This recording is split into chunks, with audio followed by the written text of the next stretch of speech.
Bonjour tout le monde.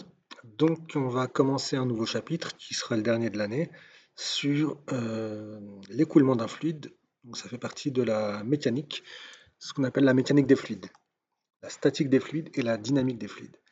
Comme on a vu la cinématique d'un point matériel et la dynamique.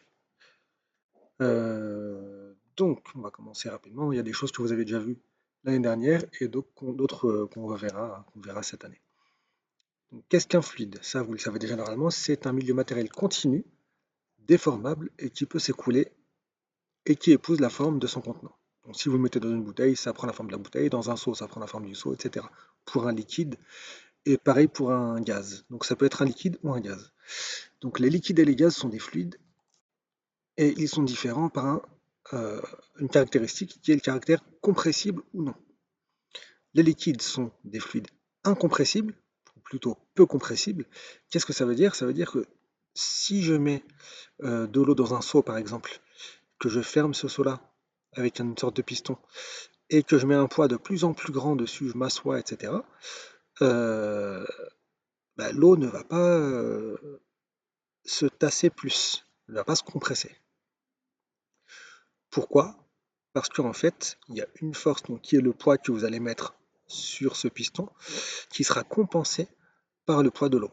Pas le poids, entre guillemets, par une force qui est due à l'eau ici. On verra ce que c'est après. Pour les gaz, par contre, ce sont des fluides compressibles. Ça veut dire que si cette fois-ci vous émettez une force, on va dire plusieurs masses ici avec un poids différent, plus la masse est grande, plus vous allez compresser le fluide, qui est le gaz ici. Donc c'est un fluide compressible. Comme le système est à l'équilibre, donc ici on a trouvé un équilibre, ici aussi on a trouvé un équilibre, ici aussi on a trouvé un équilibre, pareil pour les trois ici. Donc on peut utiliser la première loi de Newton, qui dit que si vous avez un système immobile ou un système qui a un mouvement rectiligne uniforme, ça veut dire que les forces se compensent. Donc c'est plutôt la réciproque ici. Donc si les forces se compensent, ça veut dire que le poids est compensé par une force que j'avais déjà écrite tout à l'heure. Et cette force doit forcément être de même norme que le poids et de sens opposé. Même direction, même norme, mais de sens opposé. Et cette force-là, c'est ce qu'on appelle la force pressante. Et cette force pressante, c'est d'elle que va découler ensuite ce qu'on appelle la pression. Donc, qu'est-ce qu'une force pressante? On vient de le voir, sauf qu'on va expliquer un peu plus en détail au niveau microscopique. Qu'est-ce qu'il se passe, par exemple, dans la vie de tous les jours, si vous avez un mur ici, qui est une paroi, euh, dans le mur, donc vous avez une pièce qui est remplie d'air. Je vous rappelle que l'air, c'est constitué de diazote et de dioxygène, 80% de diazote environ et 20% de dioxygène environ. Euh, Ces molécules d'air, donc de diazote et de dioxygène, vont dans tous les sens. Donc plus il fait chaud, plus elles sont rapides. Donc elles partent dans tous les sens, et certaines des molécules, donc il y en a même beaucoup, parce qu'il y a des milliards et des milliards de molécules, même plus que ça, vont venir taper sur le mur, sur la paroi. Lorsqu'elles viennent taper sur la paroi, ça fait une toute petite force, vu que c'est une petite molécule. Mais comme il y en a des milliards et des milliards, cette force finalement, elle est assez conséquente. Donc si on fait la somme de toutes ces micro-forces qui tapent sur le mur, ça va donner une résultante qu'on appelle la force pressante. Donc plus vous avez de collisions sur le mur de la part des molécules, plus cette force pressante sera grande. Pourquoi est-ce que le mur ne se déplace pas ici? Parce qu'en réalité, il y a aussi des molécules de l'autre côté.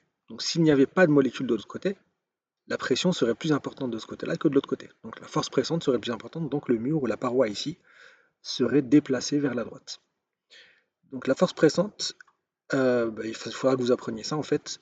La norme de la force pressante, c'est la pression fois la surface, on le reverra juste après. La direction, elle est perpendiculaire à la paroi ou à la surface de l'objet.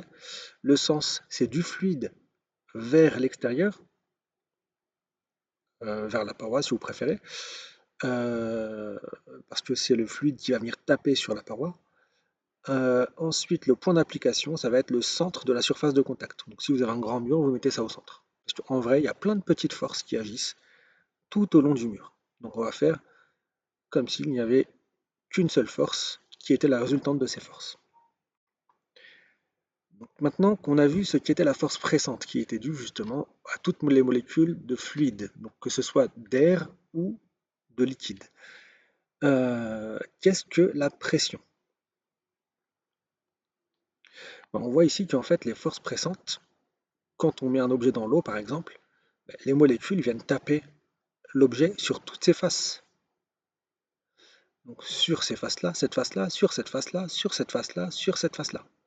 Et même de l'avant et de l'arrière. Euh, la pression, ça on reverra ça après, hein. Pour l'instant je le laisse de côté. La pression est définie comme la force pressante exercée sur la surface, donc on prend une seule surface d'un système par unité de surface.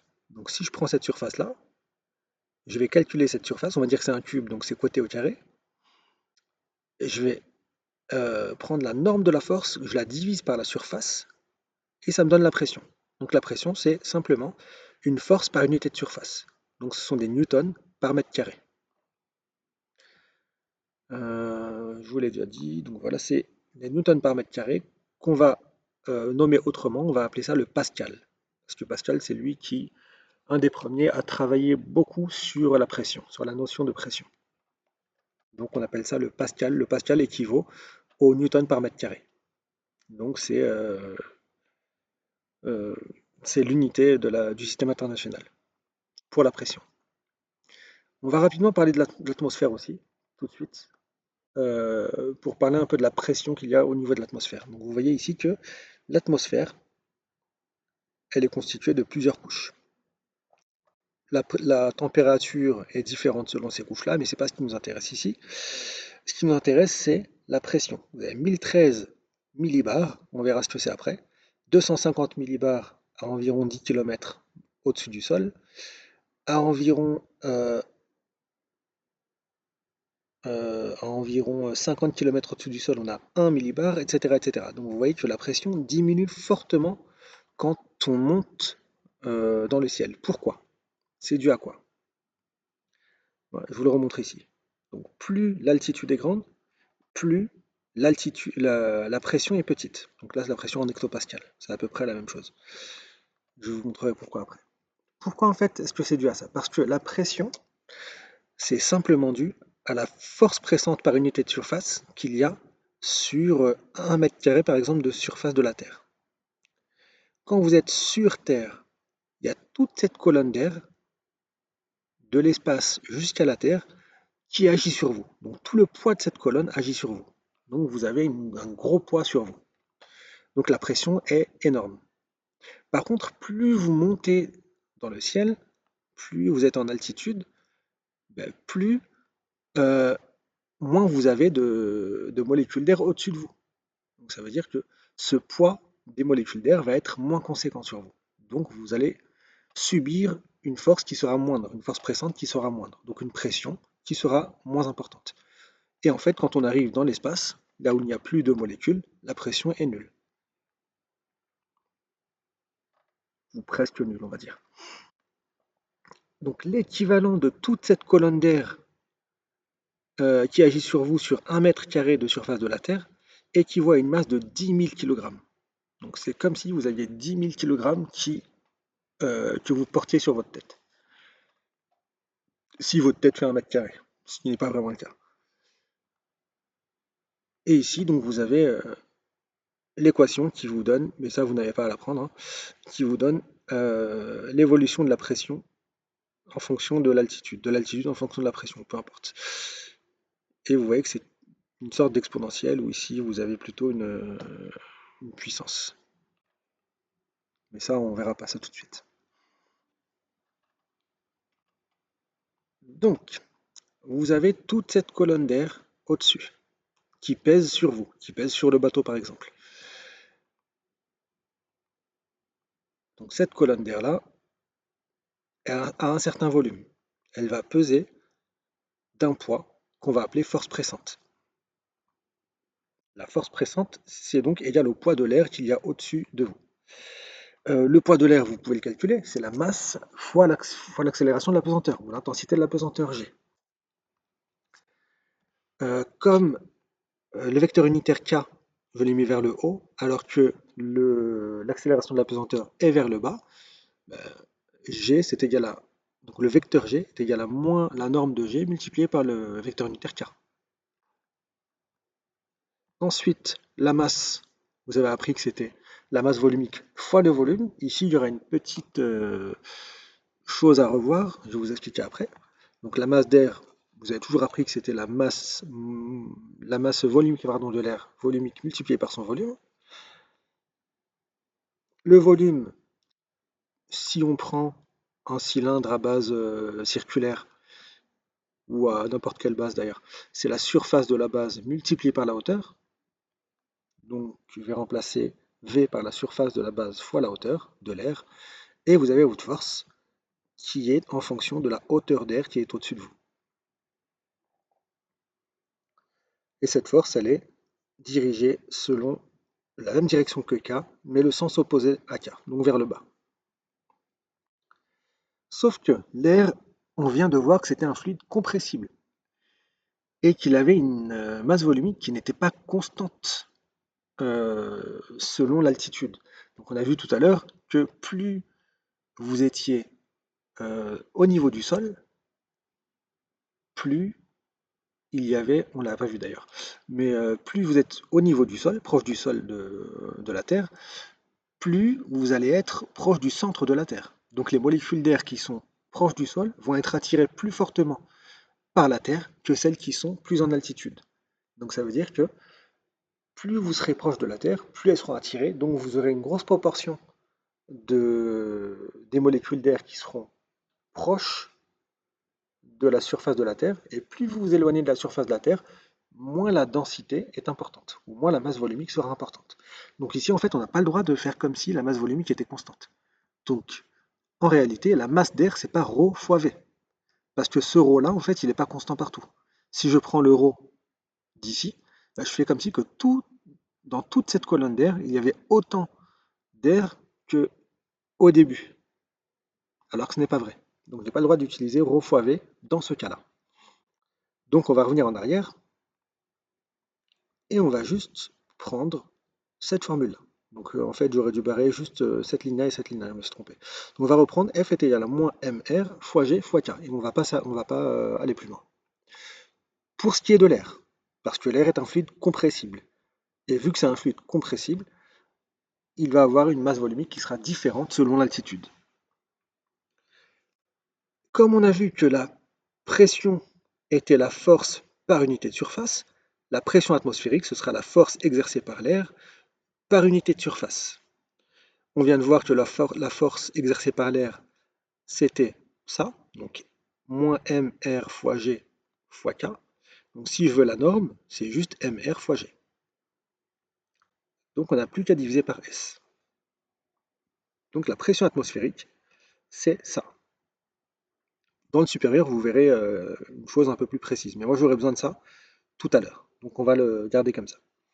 La pression atmosphérique, vous devez le savoir, elle est de 1,013 fois 10 puissance 5 pascal. Ça veut dire que sur 1 mètre carré de terre, vous avez une force qui est exercée, qui est de 1,013 fois 10 puissance 5, ce qui veut dire 101 300. 101 300 newtons pour 1 mètre carré. Donc c'est une grande, grande force. On n'a pas l'impression parce qu'on vit toujours avec, mais c'est une très grande force. Quelle est l'unité de la pression atmosphérique? C'est la même que celle de l'unité, on vient de le voir. C'est des newtons par mètre carré, donc des pascals. Qu'est-ce que des newtons par mètre carré si on veut aller plus loin au niveau des unités pour aller dans le système international? Une force, donc des newtons, qu'est-ce que c'est? C'est une masse fois une accélération, si on reprend la deuxième loi de Newton. Une masse, c'est des kilogrammes, une accélération, c'est des mètres par seconde au carré. Donc des newtons, ce sont simplement des kilogrammes fois des mètres fois des secondes divisé par des secondes au carré. Donc fois des secondes puissance moins 2 si vous préférez. Sauf qu'on n'a encore jamais vu ça. On va le voir peut-être de plus en plus, je vous ferai peut-être d'autres vidéos sur ça. Dans le système international, on parle de dimension. Donc les kilogrammes, la dimension, ça va être M pour masse. L'unité de la longueur, c'est m, mais sa dimension, ce sera une longueur, donc L, grand L, etc., etc. Donc M, L, T, ce sont les plus utilisés. Donc si on prend les dimensions, quelle sera la dimension d'une pression? Une pression, c'est des newtons divisé par des mètres carrés, donc c'est des kilogrammes fois des mètres fois des secondes moins 2 fois des mètres moins 2. Parce que N, c'est tout ça. Des kilogrammes, c'est une masse. Les mètres, c'est une longueur. Les secondes puissance moins 2, c'est un temps puissance moins 2. Et les mètres puissance moins 2, c'est une longueur puissance moins 2. Là, j'ai une longueur puissance 1 et une longueur puissance moins 2. Finalement, ça devient une longueur puissance moins 1. Donc là, vous avez la dimension d'une pression. Maintenant, que vaut la pression atmosphérique au niveau de la mer et à 20 degrés? Je vous l'ai dit tout à l'heure, elle vaut 101 325 pascal, ou alors 1,013 fois 10 puissance 5 pascal. Sauf que vous avez plusieurs unités qui sont utilisées pour ce qui est de la pression. La pression atmosphérique, c'est aussi égal à 1,01325 bar. Pourquoi? Parce que 1 bar, c'est 10 puissance 5 pascal. Comme ça, en fait, quand on dit 1,013 fois 10 puissance 5 pascal, 2 fois 10 puissance 5 pascal, on peut le remplacer par bar. Tout ça. Ensuite, on peut aussi travailler en atmosphère. C'est assez simple à comprendre. La pression atmosphérique, c'est une atmosphère. Donc une atmosphère, ça vaut 1,013 fois 10 puissance 5 pascal. Et ensuite, pour passer de l'une à l'autre, vous faites un produit en croix, simplement. Dernière unité qui peut être utilisée, que vous pouvez voir de temps en temps, il y en a d'autres aussi, mais bon, c'est les plus importantes, c'est les millimètres de mercure ou Thor. Ça, c'est la même chose, c'est la même grandeur. Donc c'est 760 millimètres de mercure. Ça veut dire que, je ne sais pas si vous avez connu les anciens thermomètres à mercure. Euh, les anciens thermomètres, en fait, c'est une petite bande de mercure en fait, qui montait selon la température. Ça existe encore d'ailleurs. C'est pas plus forcément du mercure, qui montait selon la température. Et plus ça montait haut, plus vous avez une graduation qui vous donnait une température. Pour la pression, ça marche un petit peu de la même manière. Et en fait, la pression atmosphérique fait monter une bande de mercure de 760 millimètres. Donc c'est assez grand quand même, hein. 700, ça fait 76 centimètres.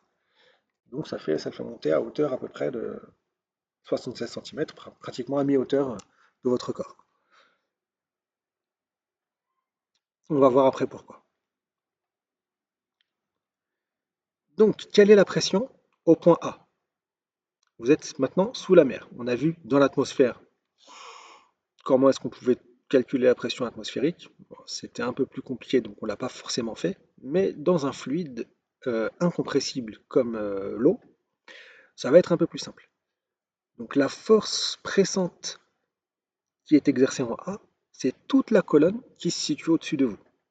Donc ça va être la colonne d'eau qui se situe au-dessus de vous, plus la colonne d'air qui se situe au-dessus de vous. Donc c'est le poids de l'air plus le poids de l'eau qui est au-dessus de vous. Le poids de l'air, on a vu que c'était la masse de l'air fois G. Le poids de l'eau, c'est la masse de l'eau fois G. Comme l'eau est incompressible, cette fois-ci, on peut bien écrire que la masse de l'eau, c'est ρ de l'eau fois le volume. Donc cette fois-ci, on peut l'écrire. Par contre, pour la masse de l'air, on ne peut toujours pas l'écrire. Comme le volume, c'est la surface de la base multipliée par la hauteur, le volume de ce cylindre-là, je peux remplacer V par S fois la hauteur de l'eau. Donc finalement, comme je veux calculer la pression et que j'ai appris tout à l'heure que la pression c'était une force par unité de surface, il faut que je divise toute cette force-là par la surface qui est là. Donc je divise tout ça par S. Donc si je divise tout ça par S, c'est comme si je divisais le premier terme par S et le deuxième terme par S. Ça va m'aider un petit peu, pourquoi? Parce que ça, je reconnais la pression atmosphérique que j'avais encadrée tout à l'heure, donc je le mets ici. Et ça, qu'est-ce que c'est? Je peux simplifier les S ici, et je me retrouve avec ρ de l'eau fois la hauteur de l'eau fois G, ou ρ de l'eau fois G fois O. Ici, vous reconnaissez pratiquement ce qu'on a appelé l'énergie potentielle de pesanteur, M fois G fois H. En fait, c'est une sorte d'énergie potentielle de pesanteur, mais volumique. parce qu'en fait, on a divisé le tout par le volume. On reviendra sur ça tout à l'heure. Et ça, c'est ce qu'on appelle la statique des fluides. Ça, c'est la formule globale de la statique des fluides que vous verrez à l'université. Et dans le cas où la masse volumique de fluide et l'intensité de la pesanteur ne dépendent pas de l'altitude, ce qui n'est pas vrai, mais imaginez qu'on puisse négliger la variation de masse volumique selon l'altitude et pareil pour l'intensité de la pesanteur. Donc si on travaille sur une hauteur qui n'est pas très haute, on va dire, dans ce cas-là, on peut écrire que la pression au point B moins la pression au point A, donc dP en fait, c'est comme si vous aviez un delta ici, delta P. Donc entre A et B, c'est PB moins PA est égal à ρ fois G fois delta Z, et delta Z ici, c'est ZB moins ZA. Il y aura un moins ici. Si je veux enlever le moins ici, j'ai plus qu'à intervertir ZB et ZA, donc j'ai un plus avec ZA moins ZB, et finalement, si je développe et que je passe le ρG fois moins ZB de l'autre côté, vous le ferez chez vous, ça vous donne PB fois ρGZB est égal à PA fois, plus ρGZA. Donc on se rend compte que si on avait fait ça sur un autre point aussi, on aurait la même chose. Donc c'est la pression plus ρ fois G fois l'altitude qui est constante, qui ne varie pas. C'est pour ça qu'on peut écrire P plus ρ fois G fois Z qui est égal à une constante. Au point B et au point A, c'est le même, donc c'est constant. On va utiliser cette formule pour calculer différentes pressions. Ici, vous savez que vous êtes au niveau de la mer, et on a appris justement qu'au niveau de la mer, à 20 degrés, la pression était la pression atmosphérique. Donc PA est égal à la pression atmosphérique. Donc c'est toute la colonne d'air que vous avez au-dessus de vous. On l'a déjà fait tout à l'heure. Maintenant pour le point B. Ben, c'est toute la colonne d'air qui est au-dessus de vous, toujours. Donc c'est PA, la pression de A, plus toute la pression qui est due à la colonne d'eau qui est au-dessus. Donc c'est PB moins PA. Je vais réutiliser celle laquelle je vais utiliser ici, celle-ci, PB moins PA est égal à moins ρ G ZB moins ZA. Je réutilise ça. Donc si je veux, je peux remplacer PA par la pression atmosphérique, parce qu'on a vu que c'était égal. Donc finalement, PB, la pression en B, c'est égal à la pression atmosphérique, donc cette pression-là, qui est due à toute la colonne, moins ρ G ZB.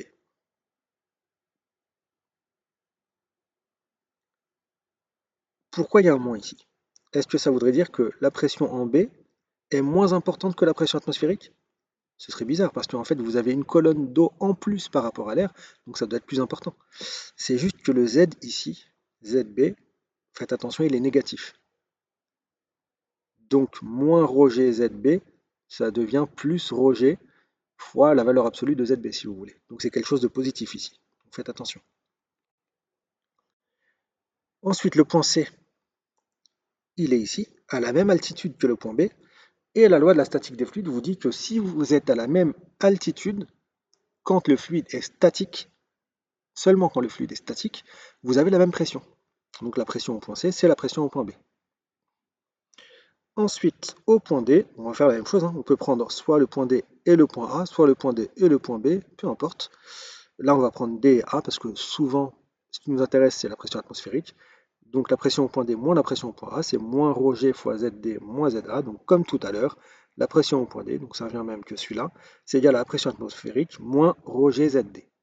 Donc c'est égal à, on va dire, au poids de la colonne d'air plus le poids de la colonne d'eau, qui est au-dessus de D. Donc amusez-vous si vous voulez à faire des petits exercices en donnant des valeurs différentes aux altitudes et vous allez trouver que chaque 10 mètres, euh, vous augmentez votre pression de la valeur de la pression atmosphérique en général, à peu près. Donc de 10 puissance 5 pascal, à peu près. Donc tous les 10 mètres, vous doublez votre... pas vous doublez, vous augmentez de la pression atmosphérique. Donc, Ensuite, maintenant qu'on a vu ce qu'était la pression et les forces pressantes, on peut expliquer ce qu'est la poussée d'Archimède que vous avez déjà vu depuis quelques années maintenant, mais que vous n'avez peut-être pas compris. Donc d'où vient la poussée d'Archimède? La poussée d'Archimède vient du fait que si vous mettez dans un fluide, on va dire dans l'eau ici, pour simplifier les choses, incompressible, un objet, cet objet va subir des collisions de la part des molécules d'eau sur toutes ses faces. Sauf qu'on vient de voir que plus vous étiez en profondeur, plus les forces pressantes étaient importantes.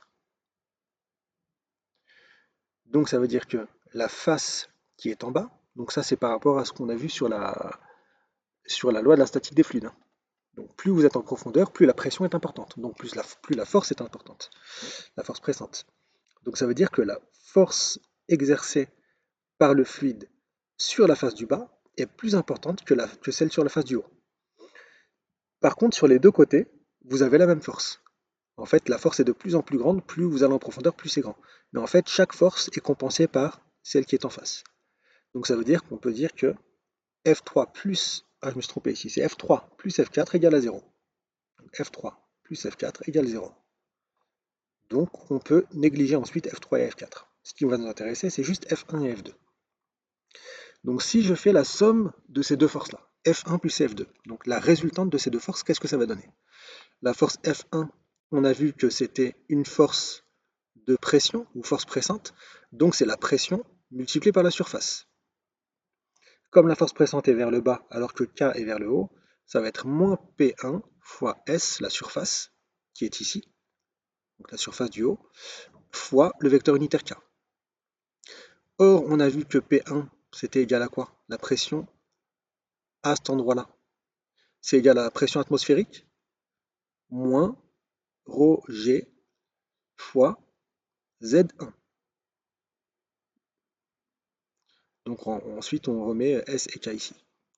Pour la force sur la face du bas, c'est exactement la même chose, sauf que comme c'est vers le haut, il n'y aura pas de moins devant. Ce sera dans le même sens que K. Donc ça va donner la pression atmosphérique moins ρg fois Z2, fois S fois K. Maintenant, je vais faire la somme des deux. Donc j'ai juste réécrit ça, plus ça. Qu'est-ce que j'ai fait ici? Je l'ai écrit une deuxième fois? Je ne sais pas pourquoi je l'ai écrit une deuxième fois. Je me suis trompé. Donc là, je vais euh, tout mettre. Vous avez S fois K ici, et vous avez S fois K ici. Donc on peut mettre en facteur S fois K. Et qu'est-ce qu'il nous reste? Il nous reste ça, plus ça. Donc la première parenthèse, plus la deuxième parenthèse. Donc la première parenthèse, on la retrouve ici, plus la deuxième parenthèse, on la retrouve ici. Qu'est-ce qu'on peut faire? Moins P atmosphérique, plus P atmosphérique, ça s'en va. Donc il n'y a plus de pression atmosphérique. Et vous avez ρg Z1 moins ρg Z2. Donc on peut mettre en facteur ρg multiplié par Z1 moins Z2. C'est ce qu'on a ici. Qu'est-ce qu'on peut faire de plus? On peut dire que Z1 moins Z2, donc cette hauteur moins cette hauteur-là, ça fait quelque chose de positif. Donc cette altitude plutôt moins cette altitude, c'est rien d'autre que la hauteur du cube qui est là, de l'objet. Donc c'est ce que je vais mettre ici. Je vais remplacer ça par la hauteur. Et S, c'est la surface de l'objet. C'est une des surfaces. Et comme c'est un cube, la hauteur fois la surface, c'est égal à quoi? C'est égal au volume de cet objet-là. Donc finalement, la somme des deux forces est égale à ρ fois g fois le volume de l'objet, multiplié par le vecteur unitaire k. Et g fois k, plutôt moins g fois k, c'est g. C'est le vecteur g. Donc je peux l'écrire comme ça aussi.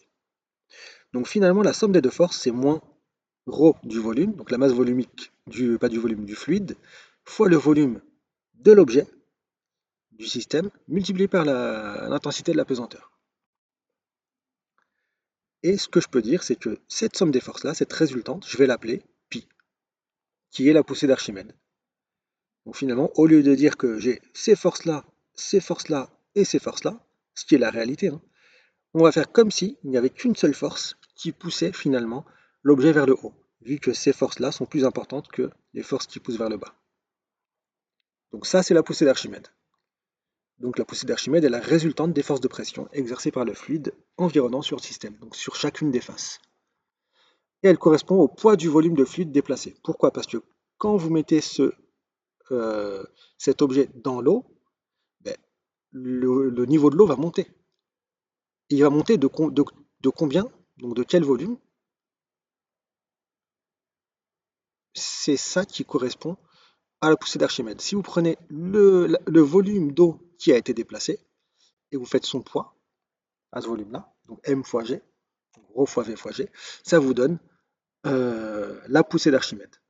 La poussée d'Archimède, c'est le poids du volume d'eau déplacé, du volume de fluide déplacé. Donc c'est M fois G ici. Sauf que comme c'est un poids qui tire vers le haut plutôt que vers le bas, vous aurez un moins de 20. Si c'est une norme, vous n'aurez pas le moins, mais pour un vecteur, vous aurez le moins. Donc finalement, comme la masse de fluide, c'est un fluide incompressible, pour l'eau, vous pouvez dire que c'est moins ρ du fluide fois le volume du système multiplié par G. Donc ça, c'est la poussée d'Archimède. Et vous avez ces caractéristiques ici que vous pouvez apprendre. Euh, petite comparaison donc, entre le poids et la poussée d'Archimède. Donc on va faire la division, le quotient du poids par la poussée d'Archimède au niveau de l'air. Donc si je fais ça, le poids c'est ρ fois V, donc c'est la masse du système fois G, alors que là c'est ρ de l'air fois le volume du système fois G. Faites attention, c'est pas tout à fait la masse, hein.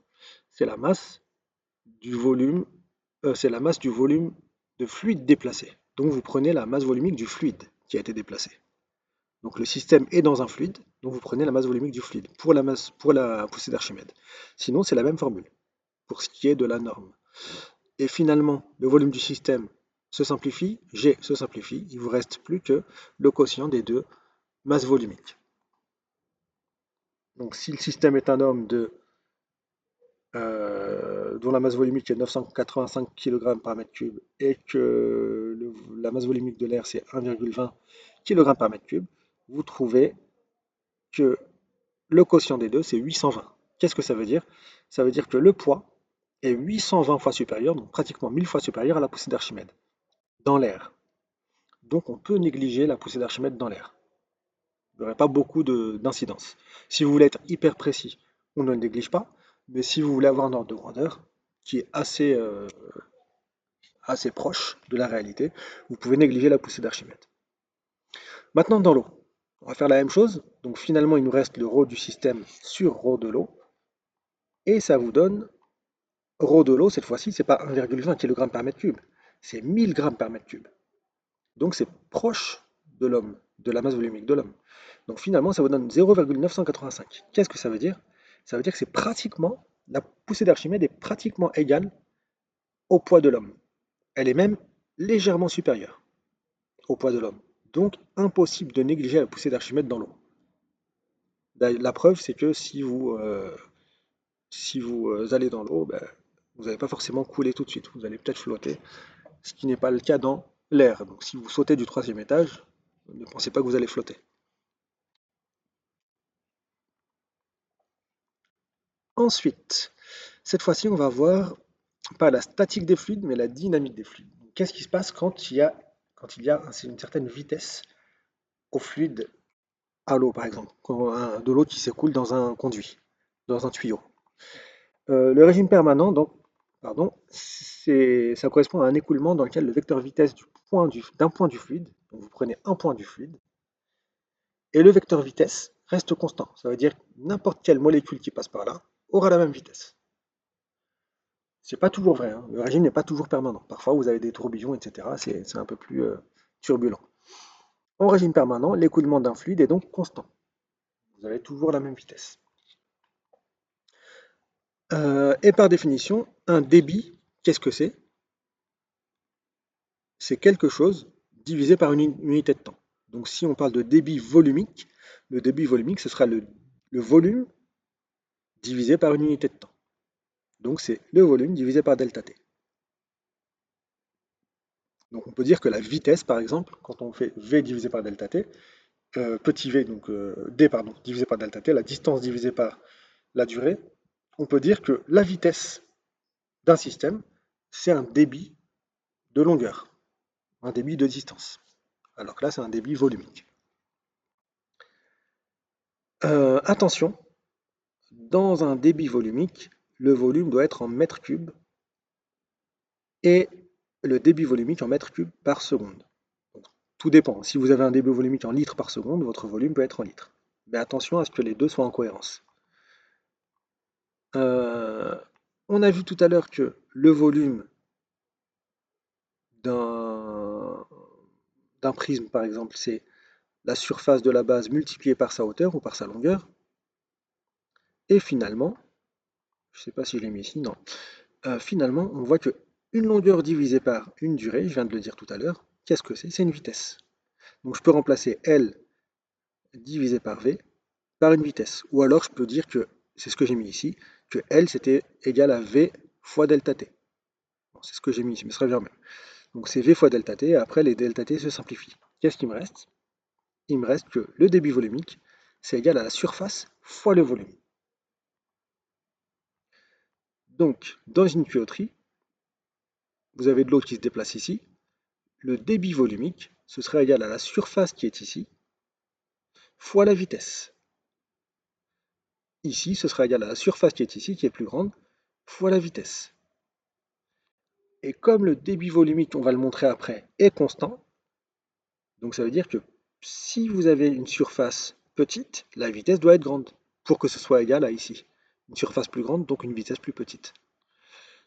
C'est ce que je vais vous montrer juste après. Donc si vous avez, euh, ici par exemple, vous avez un volume de fluide qui est entre A et B.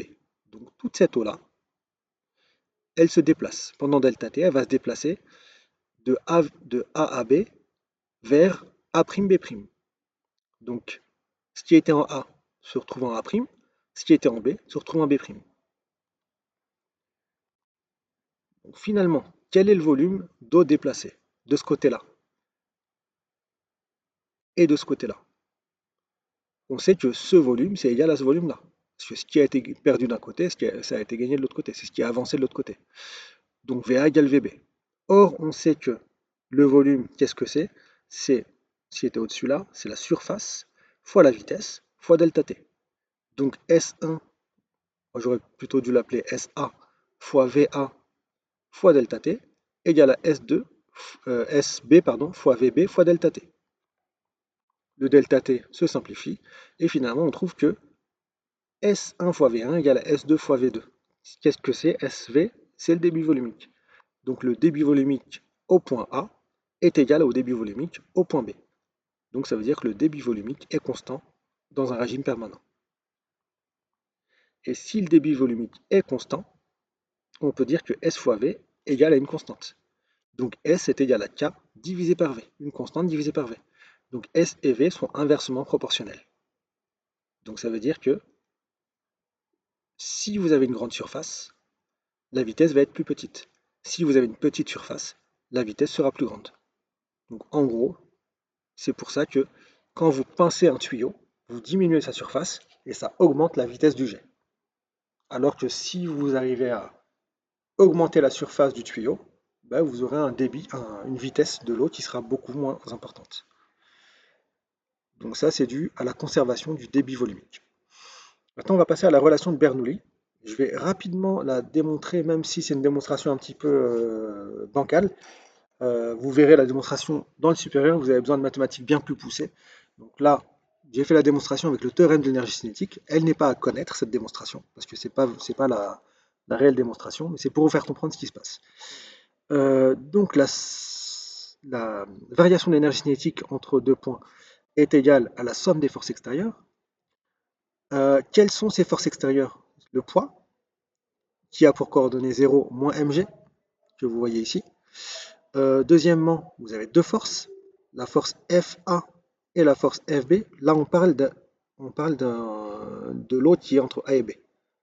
Donc l'eau qui est entre A et B subit une force sur la face A et sur la face B. Une force pressante sur la face A et une force pressante sur la face B. Euh, sur la face A, vous avez FA, les coordonnées c'est FA 0, parce que l'axe des X, je n'ai pas mis j'ai oublié de mettre le vecteur unitaire, c'est dans le sens des X pour I, et pour J, c'est dans le sens des Z. Donc FA, c'est bien dans le sens des I, et FB, c'est bien dans le sens inverse des I. Donc vous avez un moins FB ici. Et pour AB, euh, on se déplace de A vers B. On va dire que c'est au centre, A et B. Euh, donc vous avez XB moins XA et ZB moins ZA pour les composantes. Qu'est-ce que le travail du poids? C'est le poids scalaire son déplacement entre A et B. Qu'est-ce que le travail de la force pressante au point A? C'est la force de A, force pressante au point A, scalaire le déplacement. Or, le déplacement ici, il s'est fait de ce côté-là en tout cas, que entre A et A'. Donc on va prendre A'. Et pour la force FB, le déplacement s'est fait entre B et B'. Donc finalement, le poids scalaire AB, ça va être 0 fois XB moins XA, moins MG fois ZB moins ZA. Donc c'est pour ça que j'ai moins MG fois ZB moins ZA. FA scalaire A'B', FA est ici, A'B' est ici. Donc on aura FA fois XB moins XA plus 0 moins ZB moins ZA. Donc le 0 fois ZB moins ZA, c'est égal à 0. Donc il nous reste FA fois XB moins XA. C'est ce qu'on a ici. Non, je me suis trompé, pardon. Parce que ici, c'était pas AB qu'on avait, c'était AA'. Donc XA' moins XA. Et pareil pour FB, c'est entre XB' et XB. Finalement, qu'est-ce que je vais avoir? FA, c'est P fois S, donc PA fois SA. FB, c'est PB fois SB. Et XA' moins XA, donc c'est ce qu'on a, c'est la longueur qu'on a là, c'est ce qu'on appelle LA. Et XB' moins XB, c'est la longueur qu'on appelle LB. Finalement, la variation d'énergie cinétique, c'est 1 demi de mvb carré moins 1 demi de mva carré. J'ai tout passé de l'autre côté, donc plus mgzb moins za, plus pa, pb pardon, moins pa, parce que ici, en fait, comme ça passe de l'autre côté, c'est lui qui devient positif et lui négatif, facteur de sa la ou sblb. Mais sa la et sblb, c'est la même chose. C'est le volume d'eau déplacée. Donc V est égal à SBLB et V c'est aussi égal à SALA. J'aurais dû ajouter une petite ligne ici en remplaçant SALA par V et SBLB par V. Donc finalement, la relation de Bernoulli nous dit que si vous retrouvez ça, que vous placez tous les B de l'autre côté et tous les A d'un côté, vous trouvez que 1 demi de M, je me suis trompé ici encore une fois, 1 demi de rho VA carré plus rho G ZA plus PA est égal à 1 demi de rho VB carré plus rho G ZB plus PB. Donc ici il y avait des A et ici des B. Donc finalement, cette valeur-là est constante quel que soit le point. 1 demi de rho G V carré plus rho GZ plus P est une constante. Donc ça c'est à retenir et à connaître. Comment est-ce qu'on a trouvé ça? Par le théorème d'énergie cinétique. Donc c'est simplement ça, ça vient de l'énergie cinétique. Donc c'est l'énergie cinétique volumique, parce qu'on a divisé par le volume. Ça, c'est l'énergie potentielle de pesanteur volumique, parce qu'on a divisé par le volume. Et ça, c'est le travail des forces de pression qu'on a divisé par le volume. Donc c'est un travail volumique, c'est une énergie volumique aussi. Donc ce sont des joules par mètre cube. Et si le fluide incompressible est statique, donc ça veut dire s'il n'y a pas de vitesse, si la vitesse est nulle, qu'est-ce qu'on retrouve? On retrouve P plus ρ gz égale à une constante. C'est ce qu'on a vu au début du cours, donc la loi de la statique des fluides. Maintenant, deux applications à à Bernoulli. Première application, je vais vous laisser lire ça parce que je n'ai pas vraiment le temps. C'est assez simple. Ce qui est important de comprendre, c'est que la pression diminue quand la vitesse augmente, et inversement. Pourquoi? Je vous laisserai lire la démonstration. Je vais vous l'expliquer rapidement. Qu'est-ce qui se passe? Imaginez que vous preniez deux feuilles parallèles, pardon, vous souffliez entre les deux. Si vous soufflez, vous aurez l'impression que ça va s'écarter. Sauf que ce qui va se passer, c'est l'inverse. Si vous soufflez entre deux feuilles, ça va les coller. Pourquoi ça va les coller? Parce que, regardez, vous avez deux feuilles ici, vous soufflez. Qu'est-ce que vous allez faire quand vous soufflez? Vous allez augmenter la vitesse de ces molécules d'air qui sont là, mais pas de celles-là. Donc ces molécules d'air, qu'est-ce qu'elles vont faire? Elles vont plus euh, taper sur les feuilles, mais elles vont aller plutôt dans ce sens-là. Donc il y en a très peu qui vont taper ici. Alors que si vous ne soufflez pas, il y en a qui vont taper ici, d'autres qui vont aller là-bas, d'autres qui vont taper ici, etc. Là, en soufflant, vous forcez pratiquement toutes les molécules à aller tout droit. Donc il n'y en a plus aucune qui vont taper ici. Donc s'il n'y en a plus aucune qui tape là, la force pressante dans ce sens-là et dans ce sens-là sera pratiquement nulle. Elle sera moins importante en tout cas. Alors que la force pressante dans ce sens-là de la part de ce fluide-là et dans ce sens-là de la part de ce fluide-là sera la même. Donc en fait, ça aura tendance à rapprocher ces deux feuilles. Pourquoi? Parce que plus la vitesse d'un fluide est importante, plus la pression est faible. Et si la pression est faible ici, et la pression est forte ici, donc ça va pousser dans ce sens-là. Pareil pour de ce côté-là. Pression forte ici, pression faible ici, ça pousse ici. Et c'est pareil pour si vous avez deux boules de pétanque, non, ça ne marchera pas. Deux balles de ping-pong, vous soufflez entre les deux. Vu que vous augmentez la vitesse, la pression va diminuer. Donc les molécules d'air qui vont taper ici seront plus importantes que les molécules d'air qui vont taper ici. Donc la balle va venir ici. Et pareil pour l'autre côté. Donc ça, c'est ce qu'on appelle l'effet Venturi. Et l'effet Venturi, en fait, elle est utilisée dans plusieurs domaines. Par exemple, en chimie, pour faire le vide, dans Büchner, on fait le vide dans la fiole ici, pour pouvoir, c'est pas une fiole, hein, mais bon, pour pouvoir diminuer la pression. Donc la pression qui est ici sera inférieure à la pression atmosphérique. Donc le liquide qui est là va avoir tendance à être aspiré, vu que la force pressante vers le bas sera plus importante que la force pressante vers le haut. Donc ça va être aspiré. Comment est-ce qu'on fait le vide ici? Donc regardez ce qui se passe. Ce tuyau-là. Donc l'eau va passer avec une certaine vitesse. Vous forcez l'eau à passer par ce tuyau-là, qui va ensuite subir un rétrécissement. Donc s'il y a un rétrécissement, ça veut dire que la surface ici sera moins importante.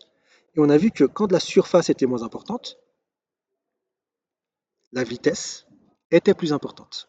Parce que le débit volumique était constant. Donc si vous diminuez la surface, vous augmentez la vitesse. Et on a vu avec la loi de Bernoulli que plus vous augmentez la vitesse, plus la pression diminue. Donc si la pression diminue, vous avez une pression de l'air ici et une pression qui est plus faible ici.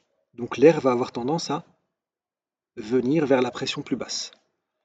Donc, dans tout ce qui est météorologie aussi, ça fonctionne beaucoup comme ça. Donc les dépressions, etc. Donc l'air va être aspiré. Vu qu'il y a beaucoup d'air ici et que la pression est moins importante ici, donc c'est comme s'il y avait moins d'air ici, donc ça va être aspiré. Donc vous aurez du vide ici. Donc la pression finalement sera moins importante ici et ça va pouvoir aspirer le liquide. Pareil pour les arthroses. Si je me souviens bien, ça s'appelle les arthroses. Donc un vaisseau sanguin ici, dans un vaisseau sanguin, le sang passe normalement.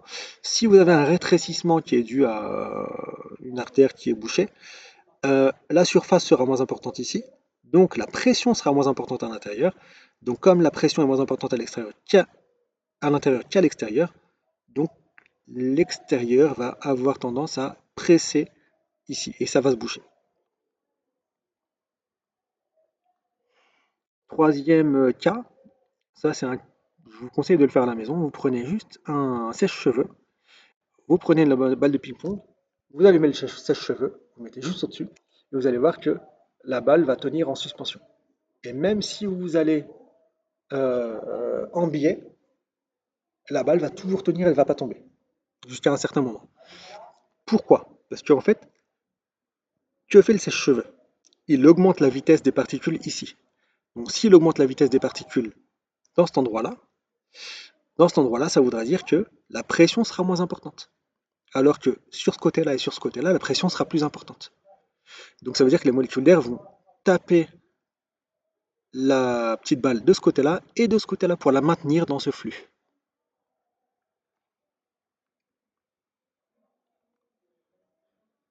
Dernière chose, donc l'effet Magnus. Qu'est-ce que l'effet Magnus? C'est quand vous mettez un effet à un ballon, quand vous enroulez un ballon. Qu'est-ce qui se passe quand vous enroulez un ballon? Vous enroulez le ballon ici. Donc les molécules d'air qui vont taper de part et d'autre, ici, celles qui vont venir à contresens, elles vont être freinées. Celles qui vont venir dans le même sens que la rotation du ballon vont être accélérées. Donc vous aurez ici une vitesse plus importante des molécules et ici une vitesse moins importante des molécules d'air. Qu'est-ce qui va se passer? Si la vitesse est plus importante ici, la pression sera moins importante qu'ici.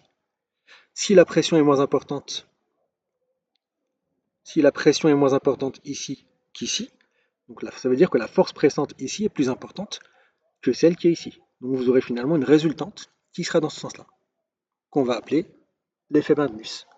Donc si vous avez une force dans ce sens-là, le ballon finalement, vu qu'il a cette vitesse-là qui est tout droit, il va avoir une trajectoire qui est vers la gauche. Donc c'est ce qu'on appelle au ballon un effet. Donc voilà pour la mécanique du flux, j'espère avoir été clair, même si j'étais un petit peu vite, désolé. Au revoir tout le monde, c'était le dernier cours de cette année.